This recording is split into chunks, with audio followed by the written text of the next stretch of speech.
আমাৰ মাহঁতৰ ঘৰৰ পৰা ভণ্টিয়ে বিহু বুলি অলপ কিবা কিবি আনিছে। তিল পিঠা আৰু নাৰিকলৰ পিঠা, তাৰপিছতে আৰু এয়া মিঠৈ লাডু আৰু নাৰিকলৰ লাডু, তাৰপিছতে এয়া অলপ চাউল আৰু আৰু হেৰি এয়া মাছ অলপমান আছে আৰু গধূলি মাছ দিবই লাগিব।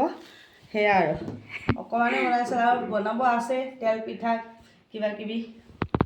আৰু যিহেতু আমাৰ ঘৰত এবাৰ মানুহ ঢুকাইছে, গতিকে আমি বনাব নোৱাৰোঁ আৰু বহুত মৰমত বনাই আনিছে।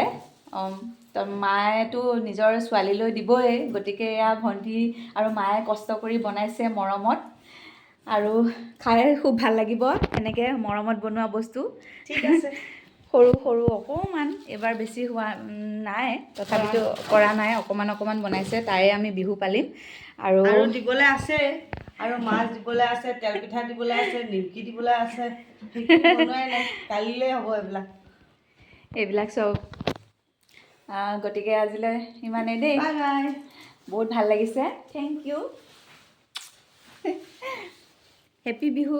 হেপী বিহু।